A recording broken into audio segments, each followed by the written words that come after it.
Tá, então, na aula anterior, a gente discutiu, né, os processos de eletrização. A gente viu que são três processos: você tem eletrização por atrito, por contato e por indução. Através desses processos, você pode fazer um corpo mudar o estado de eletrização dele. Por exemplo, se ele estiver neutro, ele vai ficar positivo ou negativo, a depender do processo que se realiza, né? Na aula anterior, a gente falou sobre o conceito de carga elétrica, na aula, sem ser da semana passada, da semana anterior, né? E aí hoje a gente vai começar a falar um pouco sobre a discussão mais quantitativa mesmo, tá? Desse conceito aí de interação elétrica. Então a gente vai falar na aula de hoje sobre a lei de Coulomb. Então, a lei de Coulomb diz para a gente de que maneira que a gente calcula a força entre duas cargas elétricas. Vou abrir aqui o slide da aula de hoje. Então o roteiro aí da nossa aula é esse, tá? É uma discussão que vai ser mais feita com base em exemplos, né? Em contas, né? Porque o conceito em si é pouca coisa que a gente tem para discutir. É só a regrinha aí de cálculo de força. A gente sabe, logicamente, que a força entre duas cargas elétricas depende da intensidade dessas cargas, né? Claro que se eu tenho cargas mais intensas, a força, né? A interação que vai acontecer ali tem mais intensidade. E essa força, ela depende também da distância. Então, se eu coloco partículas a uma distância grande, a interação é pequena se comparada a você colocar as mesmas partículas a uma distância pequena, né? Então, a gente vai ver na aula de hoje como que isso acontece na prática, né?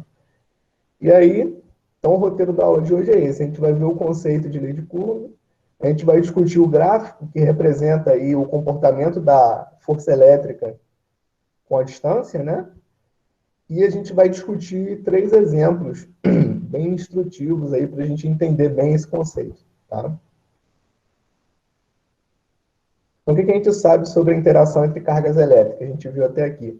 A gente sabe que cargas de sinais iguais se repelem, né? Então, se eu tenho duas partículas positivamente carregadas, eu aproximo essas partículas, elas tendem a se afastar. A mesma coisa acontece quando você aproxima duas partículas negativamente carregadas, né?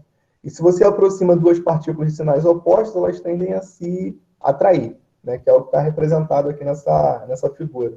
Eu vou colocar já em modo de apresentação. Eu não sei se teve alguém aqui tentando entrar, só um minuto. Aqui.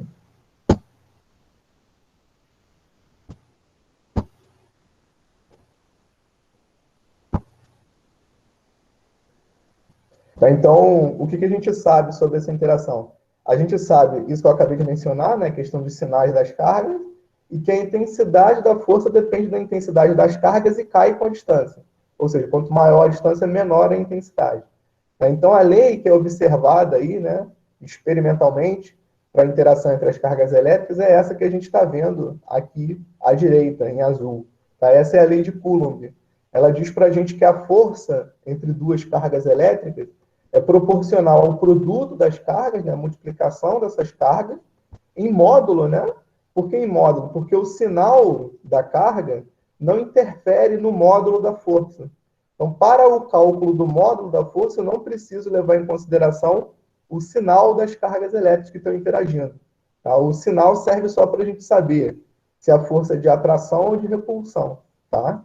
Então, aqui eu coloco para calcular o módulo da força o módulo das cargas. Eu ignoro o sinal. Se a carga é negativa, isso pouco importa para o cálculo do módulo. Tá? Então, a força ela é proporcional à multiplicação dessas duas cargas e é inversamente proporcional à distância que separa as duas cargas elevada ao quadrado. Tá? E aí existe uma constante aqui, essa constante K, que está associada ao meio, onde a experiência entre as duas cargas elétricas está sendo realizada. Então, se as cargas estão no vácuo, o valor desse K aqui é muito conhecido, é 9 vezes 10 a 9. Tá? O mesmo valor vale para o ar, porque para o ar o valor da constante é tão próxima desse valor do vácuo que a gente considera que é o mesmo. Tá? Então, a gente vai estar usando recorrentemente nas nossas contas esse valor aí para constante. Embora, se eu estiver realizando a experiência aí de interação entre duas cargas dentro d'água, por exemplo, aí o valor do K é outro, né? Para cada material onde a experiência se realiza, o valor do K é um bem determinado. tá? Então, a gente vê que essa força depende do produto das cargas. Quanto mais intensas as cargas forem, mais intensa tende a ser a intensidade da interação, né? E depende da distância de modo inverso, né?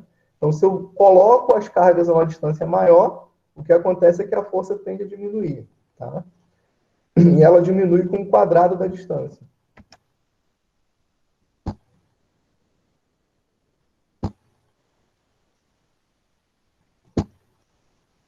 O que isso quer dizer? Quer dizer que se eu dobro a distância que separa duas cargas, a intensidade da força vai cair a quarta parte, vai ser dividida por 4.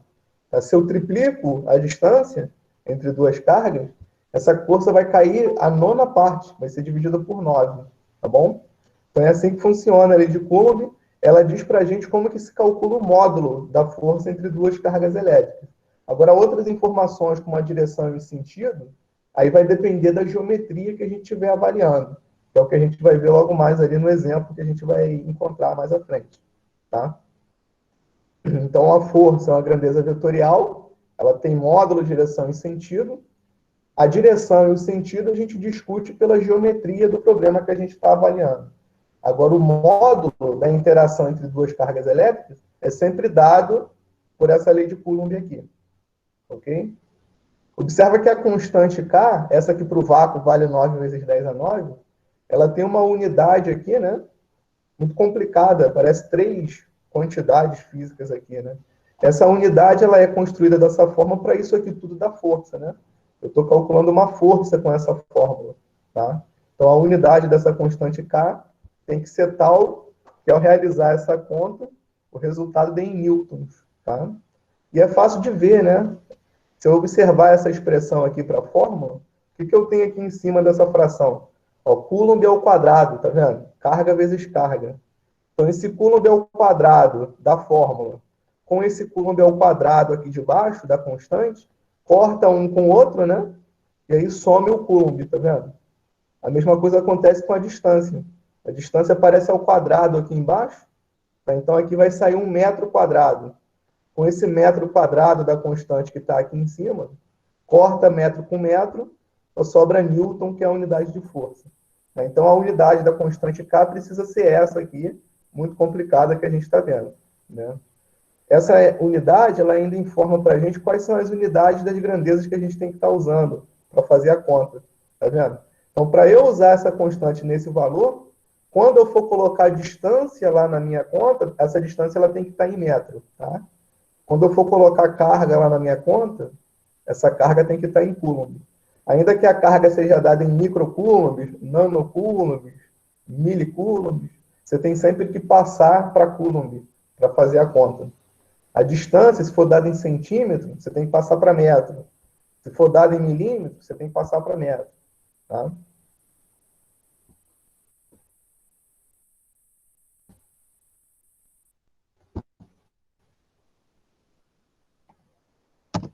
Aqui nesse slide a gente tem aí o gráfico do comportamento da força elétrica, tá? Conforme a distância aumenta, o que acontece com a força? Ela cai, né? Você está dando para ver bem aí? Tem uma linha verde aqui, uma linha curva verde, né? Parece uma hipérbole. Então, o que a gente está observando nesse gráfico é o seguinte: vamos supor que inicialmente você tem uma distância D, separando duas cargas elétricas. Essa distância D está associada a uma força F, tá vendo? Se eu dobrar a distância, se eu passar para 2D, olha o que acontece com a força. Ela cai a quarta parte, ela é dividida por 4. É isso porque a distância entra ao quadrado lá na fórmula, né? Para o cálculo da força. Tá? Então, observa que conforme a distância vai aumentando, a intensidade da força vai caindo abruptamente, né? Vai caindo muito, muito intensamente. Tá? De modo que, conforme essa distância tende ao infinito, vai crescendo indefinidamente, essa força ela vai tendendo a zero. Ela vai ficando nula, né? Vai se anulando. Tá? E o contrário acontece quando você faz a distância diminuir. Se você passar de D para D sobre 2, ou seja, você dividiu pela metade, né? A distância que separa as duas cargas, vai acontecer com a força que ela vai subir para 4 vezes aquela força que ela tinha inicialmente, o valor que ela tinha inicialmente. Tá? Você dividir por 3, essa força é multiplicada por 9. Se divide por 4, a força é multiplicada por 16. Tá? Então, conforme essa distância tende a zero, essa força F aqui ela vai tendendo ao infinito. Ela sobe indefinidamente. Tá?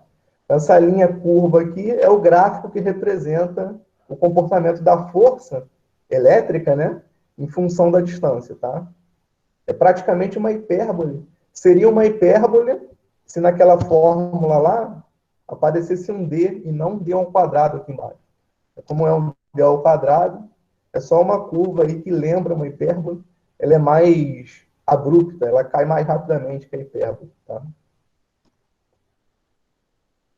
E com isso a gente pode discutir alguns exemplos aí para entender bem como é que funciona a análise, né, dos vetores na força entre cargas elétricas. Tá? Então, nesse primeiro exemplo, a gente tem duas cargas pontiformes. Né? O que significa isso? Significa que elas têm a forma de um ponto. Ou seja, a carga está concentrada num ponto, não tem uma dimensão. Não é uma esfera ou um cubo. É um ponto carregado. Então, essas cargas elas têm valores 4 milicoulombs e menos 6 milicoulombs. Tá? Estão localizadas no vácuo a uma distância de 60 centímetros uma da outra. Faça o desenho que representa a situação e determine o módulo das forças que agem nas duas cargas. Ou seja, determine as forças, né? Então, como eu tenho duas cargas pontuais, né, pontiformes, elas estão aqui representadas por esse ponto 1 e 2. Tá? Essa força que acontece entre essas duas cargas é uma força de atração, né? Porque eu tenho uma carga positiva, aqui 1, e eu tenho uma carga negativa, que é a Q2. Então, como é uma atração, os vetores, que são essas setas azuis que a gente está vendo aqui, eles vão estar apontando para dentro dessa linha reta que passa por esses dois pontos. É uma atração que está acontecendo aqui. Se fossem as duas cargas iguais, de mesmo sinal, né? Digamos as duas positivas ou as duas negativas, aí ao invés de eles estarem apontando para dentro dessa linha reta, essas setas azuis iam estar apontando para fora. Tá? E aí você teria repulsão. Tá? Mas a gente tem um caso aqui de atração. Então, essa é a forma, né, o desenho que representa os vetores força aí, tá? Então, com essa figura, a gente tem duas informações aí já definidas sobre esses vetores, sobre essas forças. Né? Quais são essas informações? A direção e o sentido, tá? Essa força F12 e a força F21, a direção é a linha reta horizontal que passa pela carga 1 e pela carga 2. E o sentido é para onde essa seta aponta. Então, por exemplo, essa força F12 aqui, o sentido é para a direita, está apontando para a direita. E a força F21, o sentido é para a esquerda, está apontando para a esquerda. Então, com isso, a gente tem duas informações aqui já sobre esses vetores, a direção e o sentido. Como um vetor, ele fica bem definido a partir de três características, né? Três informações, só fica faltando a gente calcular um módulo, tá bom? Então, essa força F12 e essa força F21, elas formam aquilo que a gente chama de par ação-reação. Tá? Então, a força F21 é a força que a carga 1 sente em função da carga 2, né? Então, essa força F21, aliás, F12, né? Essa aqui, é aquela carga que é aquela força que a carga 2 está fazendo na carga 1. E a força F21 é ao contrário. É a força que a carga 1 faz na carga 2. Essas duas forças, elas formam par ação e reação, e por isso elas têm o mesmo módulo, tá? Então, o módulo da força F12 é o mesmo módulo da força F21, que é dado pela lei de Coulomb, essa que a gente acabou de conhecer aí nos slides anteriores. Então, tudo que a gente tem que fazer aqui agora é calcular esse módulo, tá? Então, a gente está assumindo que as partículas estão no vácuo. Então, quanto que vale essa constante K? Vale 9 vezes 10 a 9, tá vendo? As cargas são 4 microcoulombs e 6 microcoulombs. Então, aqui vai entrar 4 vezes 10 a menos 3, né? A gente sabe que esse M de mili significa 10 a menos 3. Né? Multiplique o número por 10 a menos 3. É isso que quer dizer aquele M ali na frente. E o sinal da carga é ignorado porque a gente usa a carga em módulo. A gente está calculando o módulo da força, não interessa o sinal. Para que serve esse sinal? para a gente saber para onde que essas forças apontam, se é atração ou repulsão. Tá? Então, aqui em cima está tudo muito bem definido, né? A gente tem a constante K, tem o valor da carga Q1 e tem o valor da carga Q2. Falta agora a gente discutir esse denominador aqui dessa conta, né? Que é a distância ao quadrado. Tá? Então, qual que é a distância que separa as duas cargas? Ó, 60 centímetros, tá vendo? A gente pode usar o valor 60 aqui na conta? Não pode, né? Porque a gente tem que passar essa unidade aqui, centímetro, para metro antes de fazer a conta. Quem obriga a gente a fazer isso é a unidade daquela constante K lá de cima, tá vendo? Aqui na constante K aparece 1 metro quadrado. Então eu sou obrigado a passar a distância para metro. Então como é que a gente pode fazer isso? Segundo ponto aqui. A gente sabe que centímetro, esse cent de centímetro, é 10 a menos 2, né? Então, se eu tenho 60 centímetros, eu tenho 60 vezes 10 a menos 2 metros, tá? Então, eu pego esse 10 aqui que está multiplicando 6 para dar o 60 e passo para a base 10. Então, 10 a menos 2 vezes 10 dá 10 a menos 1. Então, a distância é 6 vezes 10 a menos 1 metro. É a mesma coisa que 60 centímetros. Então, 6 vezes 10 a menos 1 é a distância. Só que eu tenho que elevá-la ao quadrado para botar na minha conta, né? Então, 6 ao quadrado dá 36. 10 a menos 1 ao quadrado, 10 a menos 2. Então, esse é o número, 36 vezes 10 a menos 2. Eu tenho que colocar aqui no lugar de d ao quadrado para fazer a conta. Tá aqui embaixo, tá vendo? 36 vezes 10 a menos 2. Agora é só fazer essa conta. Que é uma conta fácil, né? Ó, 4 vezes 9 dá 36, né? Então, esse 9 e esse 4, eu posso cortar com 36 daqui de baixo.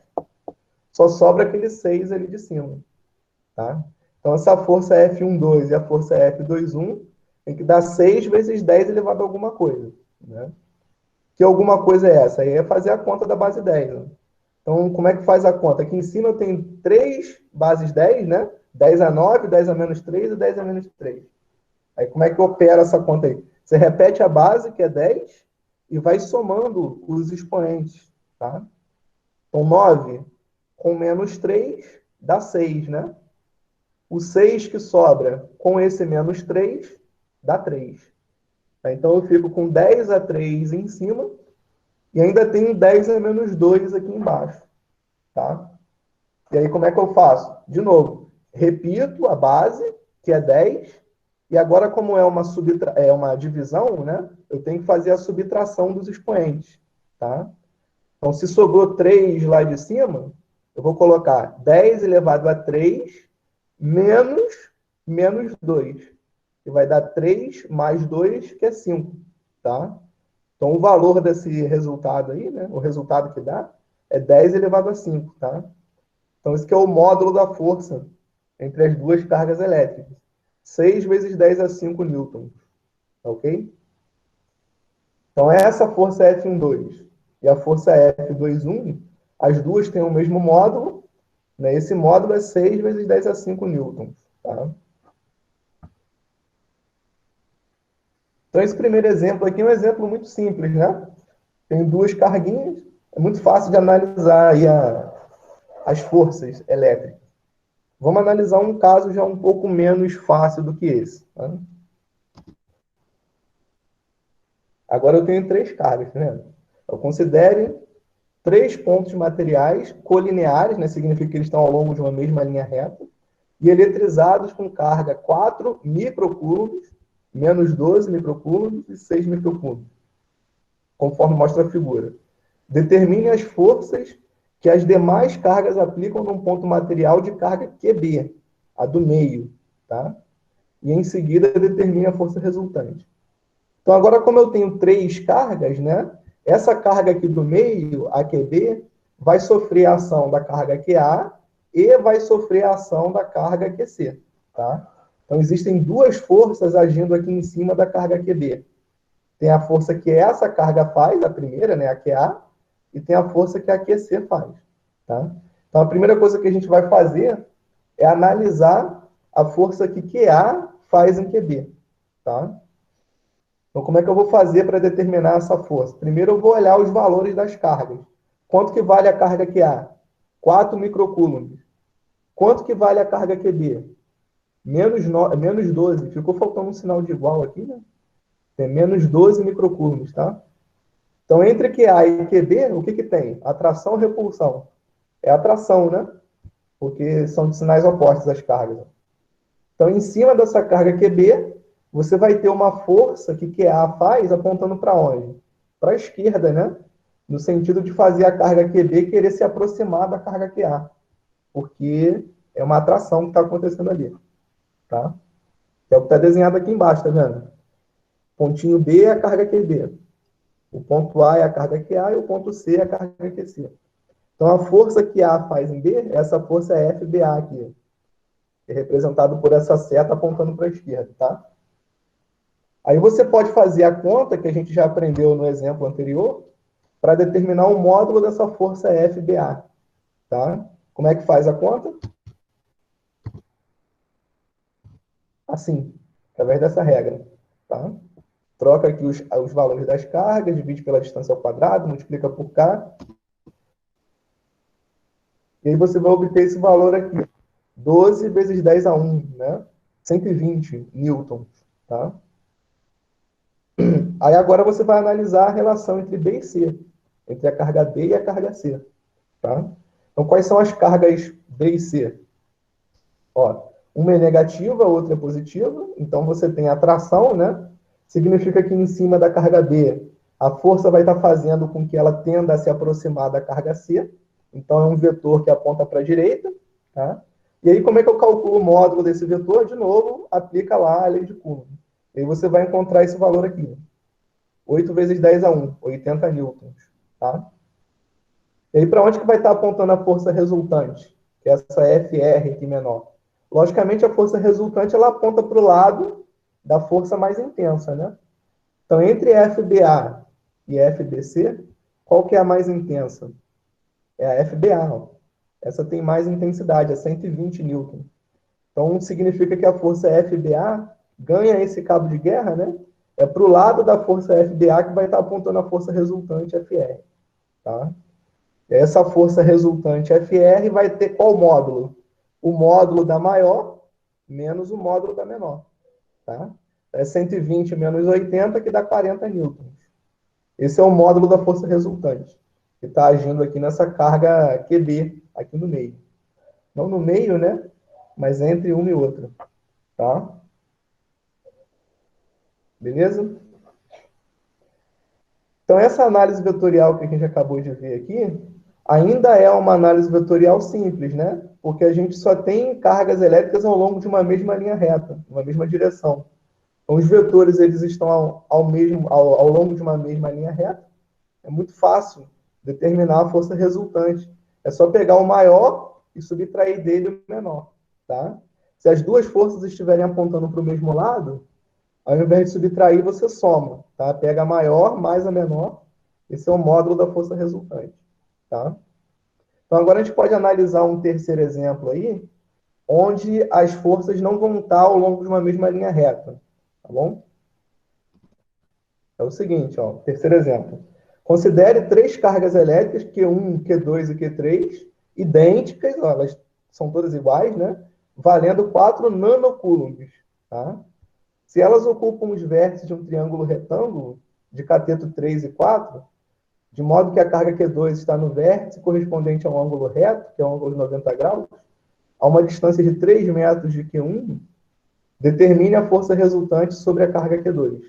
Tá? Então, você tem as três cargas ocupando os vértices de um triângulo retângulo, né? Esse triângulo tem um lado de 3 metros, um cateto de 3 metros, né? Tem um outro cateto de 4 metros, e aí o que você quer é determinar a força resultante em cima dessa carga Q2, tá?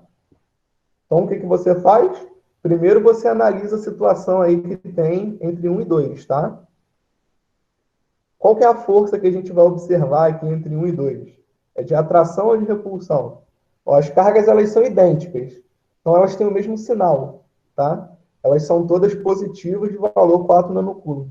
Então, se existe uma repulsão entre essas duas cargas, né, A1 e A2, o vetor que representa a força que age na carga Q2 vai ser um vetor vertical apontando para baixo, né? Porque essas duas partículas, a linha reta que passa por essas duas partículas é uma linha reta vertical. Então, como existe uma repulsão, essas cargas querem se afastar. Então, nessa carga Q2, a força que age nessa carga Q2 vai ser representada por um vetor apontando para baixo, tá bom? E aí o módulo desse vetor, que a gente está chamando de F21, vai ser calculado daquela forma como a gente já aprendeu, né? Usando a lei de Coulomb, tá? Então eu deixo a cargo de vocês fazerem essa conta aí. Vocês vão chegar nesse resultado, ó. 16 vezes 10 a menos 9 newtons, tá? Essa é a intensidade da força que a carga 1 faz na carga 2, empurrando ela para baixo, tá? E aí, com isso, acaba a análise da relação entre a carga 1 e 2. Agora você tem que comparar, né, tem que analisar a situação entre a carga 2 e a carga 3. De novo, você vai ter repulsão, né? Como as três cargas são idênticas, essas duas aqui, ó, a 2 e a 3, elas têm o mesmo sinal, tá? E aí, como é repulsão, então a força que age nessa carga Q2 vai estar empurrando a carga para longe, para fora. Que essa força é F23 aqui. E aí, como é que eu determino o módulo dessa força F23? De novo, você faz a conta da lei de Coulomb. Né? K, Q1, Q2, aí nesse caso aqui é Q2 e Q3, né? Sobre D ao quadrado, onde a distância aqui agora é 4 metros, vezes a constante, né? E aí você vai chegar nesse resultado, ó. O módulo da força F23 é 9 vezes 10 a 9. É menos 9, né? Tá? E aí, como é que eu faço agora para descobrir a força resultante da superposição desses dois vetores aqui? O F21 e o F23. Como agora eles não estão mais ao longo de uma mesma linha reta, você não pode simplesmente pegar e subtrair o módulo de um menos o módulo do outro, né? Ou somar. Né? Você tem que usar o teorema de Pitágoras, né? Porque se você observar, esses dois vetores aqui, o F21 e o F23, eles definem um retângulo, tá vendo? Fechado aqui por essas retas pontilhadas, tá? E o vetor resultante da superposição desses dois é a diagonal desse retângulo. Essa linha azul que a gente está vendo aqui na figura. E aí, como é que eu faço para calcular o módulo dessa diagonal, né? O tamanho dessa diagonal? Eu uso o teorema de Pitágoras, né? A gente já aprendeu aí há bastante tempo, tá? Então, a regra para calcular o módulo da força resultante é essa que a gente está vendo aqui, ó. Teorema de Pitágoras. Ó, diagonal ao quadrado é um cateto ao quadrado mais o outro cateto ao quadrado, tá? Aí você faz essa conta com esses valores, né? F21 vale 16 vezes 10 a menos 9. E F23 vale 9 vezes 10 a menos 9. Aí você faz o teorema de Pitágoras com esses valores, e aí você chega nesse resultado aqui para a força resultante. Ó. Aproximadamente 18 vezes 10 a menos 9. Tá? Para quem quiser ver a conta, está aqui no próximo slide. Tá? Eu não vou ficar narrando aí, né? É fácil de entender. Ó, você quer achar o valor da força resultante? Então, essa força resultante ao quadrado é F21 ao quadrado mais F23 ao quadrado. Então, onde tem F21, você vai trocar por 16 vezes 10 a menos 9. Onde tem F23, por 9 vezes 10 a menos 9. Vai operar essa conta. E aí, no final, você vai chegar nesse resultado aqui. Aproximadamente 18 vezes 10 a menos 9 newtons. Tá? Então, essa é a força resultante que você obtém numa situação desse tipo, onde os vetores que estão se somando, né, estão se superpondo, que aqui no caso é o F21 e o F23, formam um ângulo de 90 graus. Tá? Quando eles formam um ângulo de 90 graus, o vetor resultante é determinado, o módulo dele, pela lei de Pitágoras, o teorema de Pitágoras. Tá bom? A gente poderia analisar ainda uma outra situação, onde esse ângulo aqui, ó, formado, né, por essas duas retas, é um ângulo diferente de 90 graus, tá? Aí, sendo um ângulo diferente de 90 graus, o teorema de Pitágoras não serve. A gente teria que usar uma coisa chamada lei dos cossenos, que é uma fórmula um pouco mais complicada do teorema de Pitágoras, tá? Mas esse caso a gente não vai avaliar, não. Se a gente conseguir entender essas situações que a gente viu aqui na aula de hoje, já é bastante coisa, tá? Então, só recapitulando aí o que a gente discutiu aqui, a lei do Coulomb, né, de Coulomb, que é essa aqui, diz para a gente como calcula o módulo da força elétrica entre duas cargas que estão interagindo, tá? Só que a força a gente sabe que é uma grandeza vetorial, ela não tem só módulo, ela tem direção e sentido, né? E aí a análise da direção e sentido da força depende da geometria que a gente tem em cada caso. Então, a primeira situação que a gente analisou é esse caso mais simples de todos, né? Você tem duas cargas interagindo, tá? Então, os vetores aqui, eles apontam um para o outro, né? Porque é a força de atração. O segundo exemplo que a gente avaliou é um sistema formado por três cargas, só que ao longo de uma mesma linha reta, tá? Então, nesse caso, a força resultante que se obtém aí sobre essa carga QB é a diferença, né, entre essa força entre A e B e essa força entre B e C. É a diferença porque esses dois vetores apontam em sentidos opostos, tá? Um para cada lado. Tá? Se eles estivessem apontando para o mesmo lado, daí o módulo do vetor resultante seria a soma, simplesmente a soma. Tá? Agora, como eles apontam em sentidos opostos, você vai sempre pegar o maior menos o menor. Tá? E aí o vetor resultante, a força resultante, né, vai estar sempre apontando para o lado da maior força aí que você tinha na sua soma. Tá? O terceiro caso que a gente avaliou aqui é um caso onde os vetores são perpendiculares. Eles formam um ângulo de 90 graus. Tá? Você tem três cargas colocadas em vértices de um triângulo retângulo. Então, esses vetores aqui, o F21 e o F23, eles são perpendiculares, né? Eles formam um ângulo de 90 graus. E daí a força resultante da superposição dessas duas é dado pela lei do teorema de Pitágoras, tá? O módulo da força, né? Então, quando a gente está avaliando força, força elétrica ou qualquer outro tipo de força, a gente tem sempre que estar tomando cuidado com essa análise vetorial aqui, né? Porque a força é uma grandeza vetorial, ela depende de direção e sentido. Não é igual a massa, por exemplo, que é uma grandeza escalar. Né? Não faz sentido você querer se perguntar, né, qual é a direção ou para onde que está apontando a massa de um objeto. Isso não faz sentido porque massa é uma grandeza escalar. Ela não tem módulo, ela tem módulo, mas não tem direção e sentido. Ao contrário de uma força. Né? A força faz sentido você se questionar, né, para onde que ela aponta. Então, é uma grandeza vetorial. Tá? E aí, quando a gente está tratando de grandezas vetoriais, tudo fica mais complicado, né? A matemática. Porque tem sempre que fazer essa análise aí da geometria. Tá?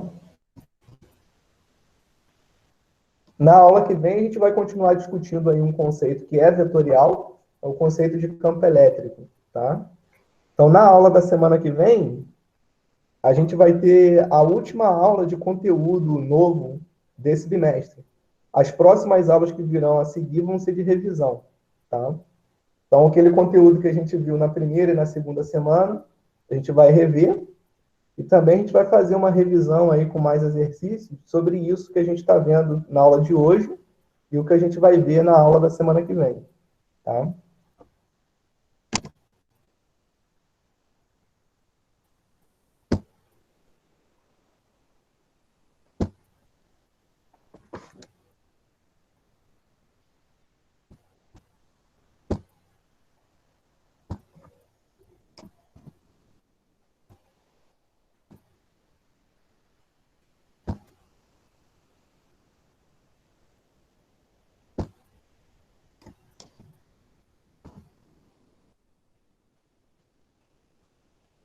Se vocês tiverem alguma dúvida, alguma dificuldade, pode perguntar, tá? Eu estou à disposição aqui para tirar dúvida. A partir do dia 21, a gente já vai ter lá atividade na plataforma valendo nota. Tá? Já vou colocar lá para vocês. Então, essa atividade que está lá, o questionário que eu vou colocar, é correspondente ao conteúdo das 2 primeiras semanas de aula. Tá? A semana 3 e 4, né? Isso. A semana 3 e 4, se não me engano. Ou a semana 2 e 3. O conteúdo é aquela parte de carga elétrica, né? Que a gente viu logo no início, e a parte de processo de eletrização. Sim, o questionário vale ponto, como eu já tinha explicado já na primeira aula, né? É aquele questionário que vale 25% do bimestre, tá? Então, ele vai ficar aberto lá por 2 semanas. Vocês têm 4 possibilidades de responder o mesmo questionário, tá bom?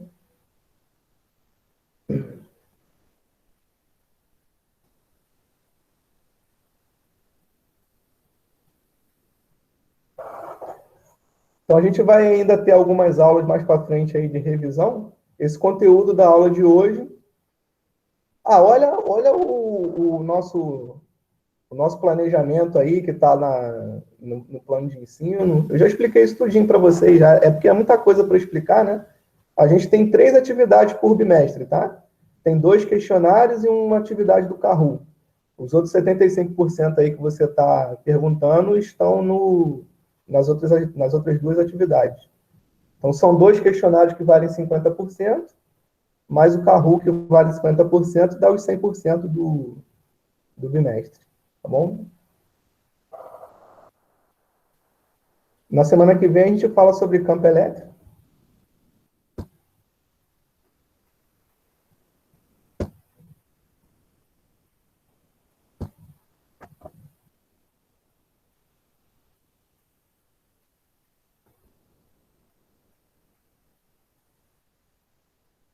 Bom dia para vocês aí, até a semana que vem.